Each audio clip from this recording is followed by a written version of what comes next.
Here's the reality every Social Security recipient needs to know right now. Your monthly payments are set to increase in January 2026, with current projections showing a 2.7% cost of living adjustment, but the actual dollar amounts will surprise you. Let me break down exactly what this means for your wallet.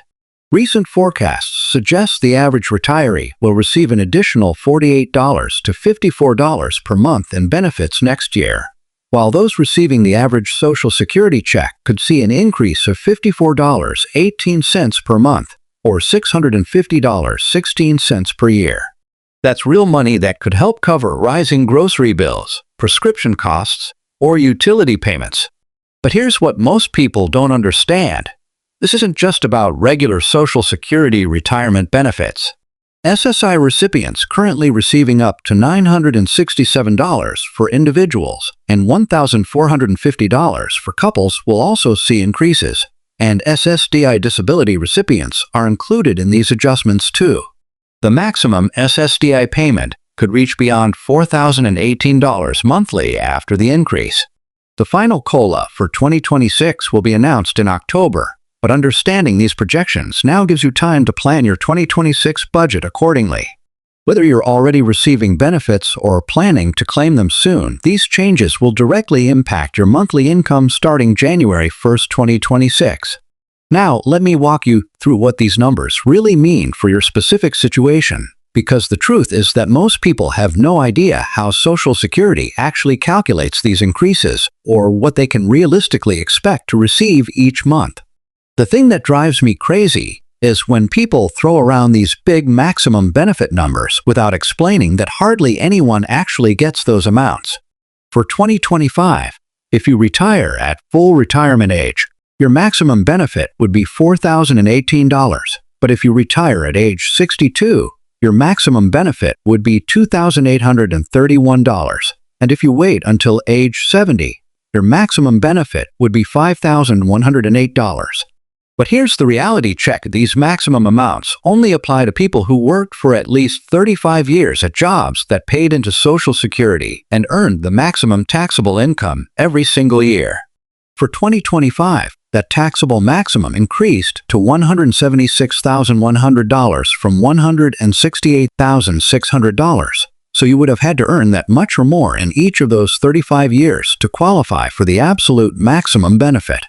Most Americans don't earn anywhere close to that amount throughout their entire career, which is why the average Social Security payment is much lower than these maximums you see plastered all over the internet. When we're talking about the 2026 increases, we need to be realistic about what the average person is actually going to see in their mailbox. The cost of living adjustment isn't just applied randomly.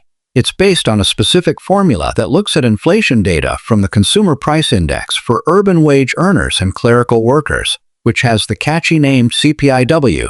The Social Security Administration looks at the average CPIW for the third quarter of the current year and compares it to the average for the third quarter of the previous year. If there's an increase, that becomes your COLA percentage. If prices actually go down, which is extremely rare, your benefits stay the same because Social Security benefits can never decrease due to a negative COLA. What makes this whole thing interesting is that the 2026 adjustment is being calculated during a time when inflation has been all over the place. We've seen grocery prices that make your head spin, housing costs that seem to increase every month, and healthcare expenses that keep climbing. The projected 2.7% increase for 2026 might sound modest, but when you apply it to your actual monthly payment, it can make a meaningful difference in your day-to-day budget. If you're currently receiving $1,800 per month in Social Security benefits, that 2.7% increase would add about $48.60 to your monthly check. That might not sound like a lot, but over the course of a year, that's almost $584 extra in your pocket. The timing of these increases is also crucial to understand. Your first check with the new amount will arrive in January 2026, and that includes any retroactive adjustment if your December payment was processed before the new rates took effect. This is automatic. You don't need to call Social Security or fill out any paperwork. The system updates your payment amount based on your current benefit level and applies the COLA percentage across the board. But here's something that catches a lot of people off guard. While your Social Security payment increases, your Medicare Part B premium might also increase, and that premium is automatically deducted from your Social Security check.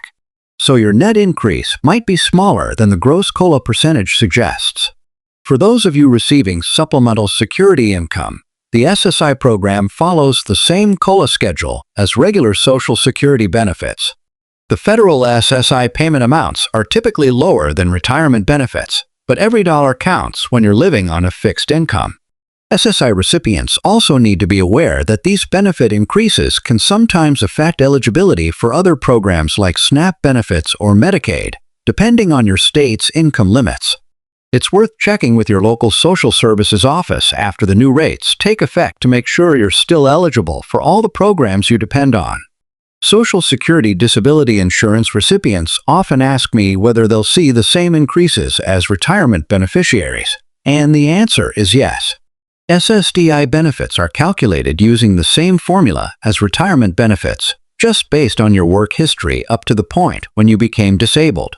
The maximum SSDI payment for 2025 mirrors the full retirement age maximum, and with the projected 2026 increase, disabled workers will see their payments rise proportionally.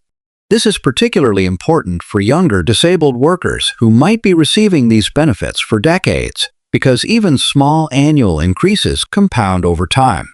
One thing that really frustrates me is how little attention people pay to the timing of when they claim Social Security benefits. In 2026, the full retirement age will reach 67 for those born in 1960 or later, marking the culmination of the 42-year-long shift in raising the retirement age from 65 to 67. This means if you were born in 1960, you'll reach your full retirement age in 2027, and claiming benefits before then will result in permanent reductions to your monthly payment. The early retirement penalty is significant. You lose about 6.7% per year if you claim benefits up to 3 years before your full retirement age, and then about 5% per year for each additional year beyond that. But here's the flip side, that most people don't take advantage of waiting beyond your full retirement age to claim benefits can dramatically increase your monthly payment. For every year you delay claiming benefits past your full retirement age until age 70, your payment increases by about 8% per year. That's guaranteed growth that you can't get anywhere else in today's financial markets. So if your full retirement age benefit would be $2,500 per month, waiting until age 70 could increase that to about $3,100 per month, and that higher amount would then receive all future COLA increases. The decision about when to claim becomes even more complex when you factor in spousal benefits and survivor benefits. Married couples have additional strategies available to them that can maximize their combined Social Security income over their lifetimes. At full retirement age, you can take either 100% of your own retirement benefits or 50% of your spouse's, whichever is higher. This creates planning opportunities that single individuals don't have, but it also requires careful consideration of both spouse's health, life expectancy, and financial needs. Another aspect that many people overlook is how working while receiving Social Security benefits affects your payments. You can receive Social Security retirement or survivor's benefits and work at the same time, but if you are younger than full retirement age and earn more than certain amounts, your benefits will be reduced.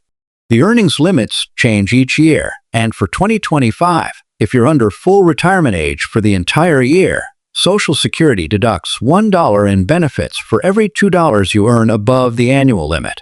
However, once you reach full retirement age, you can earn as much as you want without any reduction in benefits. The 2026 Social Security changes represent more than just a cost of living adjustment. They're part of an ongoing evolution of the program that's been serving American workers and retirees for nearly 90 years. Understanding these changes and how they affect your specific situation is crucial for making informed decisions about your retirement planning. Whether you're already receiving benefits or still years away from claiming them, these annual adjustments will continue to shape your financial security throughout your retirement years.